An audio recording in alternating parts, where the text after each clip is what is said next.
Okay, so we're diving deep today into a book that, honestly, I kind of knew the name, but never really dug into Psycho-Cybernetics. Yeah. And it's a classic. It's a classic. Mm-hmm. And we got a listener request to really go deep on this one. And I got to say, I'm kind of fascinated by this already. Right. I think a lot of us, maybe we haven't read this particular book. Right. I think we all kind of get this idea that you can change your thinking and maybe that'll change your life. Sure. But this goes way back to like the 60s, right? Yeah, 1960. This book, Maxwell Maltz wrote it. Maxwell Maltz. And he's a plastic surgeon. Okay, so we're not talking like some self-help guru. Yeah. This is like a medical doctor. Exactly. Who's like cutting people open and making them look different. He was working with people who had, injuries, to their face, scars, burns, things like that. And so this wasn't just like, no, elective plastic surgery. This was reconstructive. Reconstructive. Wow. Yeah. Okay. So he's seeing these folks. Yeah. Who are, you'd think, right, that if somebody, you'd think, has a disfiguring scar and they get that fixed. Right. That like their whole world would change. You would think their self-image would improve, right? Yeah. But what was he seeing? Well, what he noticed is that that didn't always happen. Interesting. Yeah. Some patients, they'd get the surgery, they'd look different. Right. But they still felt the same way about themselves. Wow. Like they couldn't even. Yeah. It's like the mental picture. Hadn't changed. Caught up. Wow. And that's what led him to. That's what led him on this journey. Cybernetics. Yeah. To explore this whole idea of self-image and how it really drives. So we got to get into this idea of self-image and like the subconsciousness and all that. Right. So the core concept here is that your subconscious mind is like a goal-seeking mechanism. Okay. Now that sounds super techy. And... Right. Like straight out of science fiction. Yeah. Like what's that even mean? Okay. Think of it this way. Yeah. Imagine like a heat-seeking missile. Okay. It locks onto a target and it just goes for it. Yeah. No matter what. Your subconscious mind, according to Maltz, works kind of like that. It's constantly trying to match your reality with whatever you believe about yourself. Whoa. So like, I think I'm like a total screw up. If you're walking around thinking, I'm a failure, I can't do anything right, your subconscious is going to be like, okay, let's prove it. No. That's like terrifying. It is kind of a scary thought. But it's also kind of empowering, right?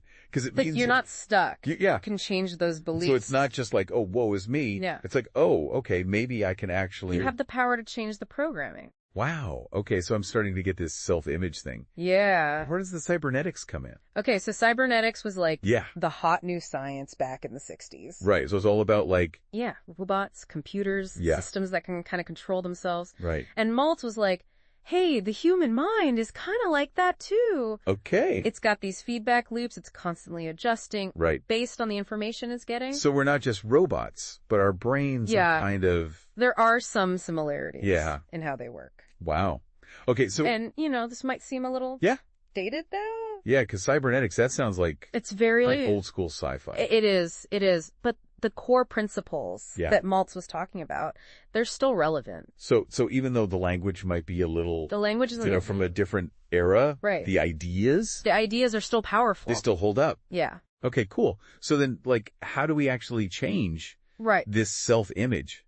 Because he's not just saying, like... No, he doesn't just... think happy thoughts? No. He gets very practical. Okay, so what are some of the... He talks about techniques, like visualization. Yeah, okay. And this isn't just daydreaming. This is really focused, intentional, where you create a vivid picture in your mind of yourself achieving a goal. So I'm not just like spacing out, thinking about... No, it's not just letting your mind wander. It's directed. You're engaging all your senses. Oh, wow. Like, you're seeing yourself succeeding. Yeah. You're hearing the applause. You're feeling the emotion. So it's like a whole sensory experience. Full-on sensory experience. Wow. Yeah.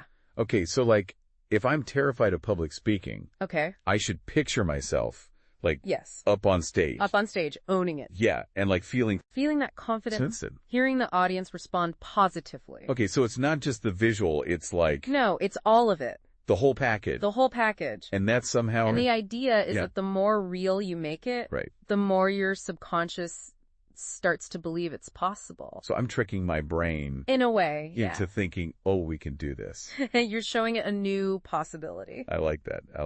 Okay, what else? What other techniques? He also talks a lot about affirmations. Okay, affirmations. These are basically positive statements that you repeat to yourself. Yeah, I've dabbled in affirmations, but I always feel kind of silly doing it, you know? Yeah, they can feel a little cheesy if you're not doing it right. Right. Maltz says it's not just about repeating words. Okay. It's about believing them. So it's got to be. You got to really feel it. Yeah. He suggests things like writing them down, saying them out loud with conviction. Right. Even visualizing yourself as the person who embodies those qualities. Okay, so it's kind of like that visualization. It all ties together. Yeah. You're creating a consistent mental picture of who you want to do. So I shouldn't be affirming, like, I'm a millionaire if you don't actually believe it. Yeah. Right. Okay, I'm getting that. Yeah. One thing that really struck me about this book is that it's not about, like, dwelling on your past failures. No. It's actually about focusing on your past successes. Exactly. Why that shift? Well, think about it. When you relive your win, you're basically feeding your subconscious evidence that you're capable of great things. So it's like you're reminding it, hey, remember when you nailed that presentation? You can totally do it again. Instead of being like, remember all those times you messed up. Exactly. You're shifting the focus to what you can do, not what you can't. So it's like building up this highlight reel of like... a highlight reel of your awesomeness. Okay. Yeah. Okay, I like that. So if somebody's like brand new to this whole Psycho-Cybernetics thing, what would you say is like the biggest takeaway?